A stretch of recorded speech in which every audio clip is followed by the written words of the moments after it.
अस्सलामुअलैकुम। अच्छा, कभी ये सोचा है कि अकाउंटिंग में आखिर कोई चीज़ डेबिट और कोई क्रेडिट क्यों होती है? ये एक ऐसा सवाल है जो सच पूछें तो सबको ही परेशान करता है। लेकिन फिक्र की कोई बात नहीं। आज हम इस राज से पर्दा उठाने वाले हैं, हमेशा के लिए। इस सेशन के बाद जर्नल एंट्रीज को समझना बिल्कुल आसान हो जाएगा। जी बिल्कुल, यही वो सवाल है जो सबके जहन में आता है। फर्नीचर अकाउंट डेबिट, ठीक है। कैश अकाउंट क्रेडिट, मान लिया। लेकिन आखिर क्यों?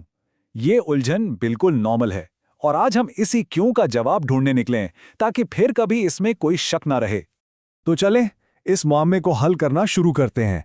जर्नल एंट्रीज को एक पजल की तरह समझें और अभी हम वो असूल सीखने वाले हैं जिनको इस्तेमाल करते हुए इस पजल का हर टुकड़ा खुद ब खुद अपनी सही जगह पर बैठ जाएगा।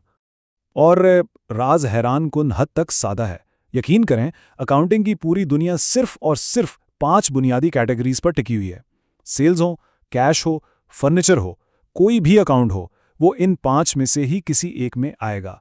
अगर ये 5 समझ आ गए तो समझें आधी जंग जीत ली। तो चलें देखते हैं ये कैटेगरीज हैं क्या। तो वो कौन से 5 सतून हैं जिन पर अकाउंटिंग की पूरी इमारत खड़ी है? आइए एक एक करके इन सबको देखते हैं। ये हैं वो 5 नाम: असासे, वाजिबात, आमदनी, इखराजात और सरमाया, यानी assets, liabilities, income, expenses and capital. Her financial transaction यानी हर लेन देन इनमें से कम 2 को जरूर मुतासिर करता है। तो सबसे पहले आसासों से शुरू करते हैं। अच्छा, तो सबसे पहले हैं असासें यानी एसेट्स। आसान ज़बान में ये वो चीज़ें हैं जो बिजनेस की मलकियत हैं और जिनसे मुस्तकबिल में फ़ायदा मिलने वाला है।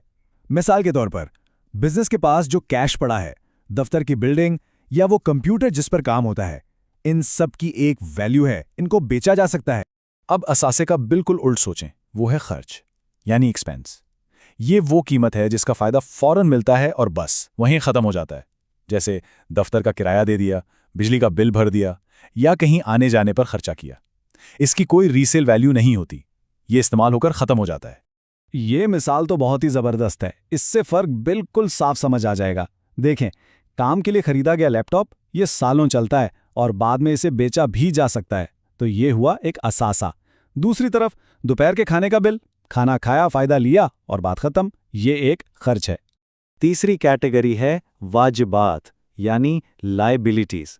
सीधे सादे अल्फाज में ये वो पैसा है जो बिजनेस ने दूसरों को देना है। ये बिजनेस की जिम्मेदारी है, एक तरह का कर्ज है।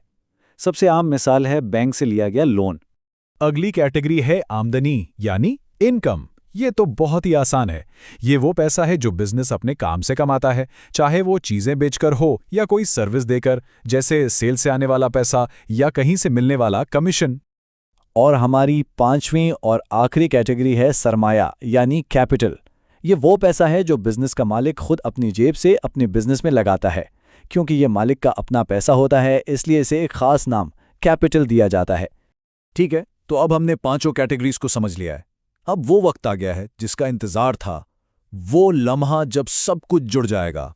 अब हम वो 2 सुनहरी उसूल सीखेंगे जो डेबिट और क्रेडिट की पूरी गेम को कंट्रोल करते हैं। ये स्क्रीन समझें इस पूरे सेशन का निचोड़ है। यहाँ वो 2 सुनहरी असूल हैं। पहला असूल है असासों और अखराजात के लिए।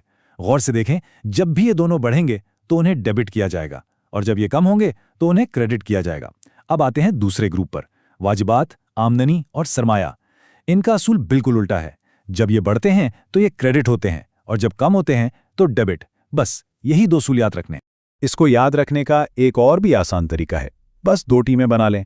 पहली टीम में है असासे और इखराजात, दूसरी टीम में है वाजिबात, आमदनी और सरमाया। और याद रखने वाली बात यह है कि दोनों टीमों के उसूल एक दूसरे के बिल्कुल उलट हैं। चलें, थ्योरी तो बहुत हो गई। अब इन उसूलों को असली दुनिया में यानी हकीकी मिसालों पर लगाकर देखते हैं कि ये सिस्टम आखिर काम कैसे करता है। किसी भी ट्रांजैक्शन को समझने के लिए बस ये 3 आसान स्टेप्स हैं।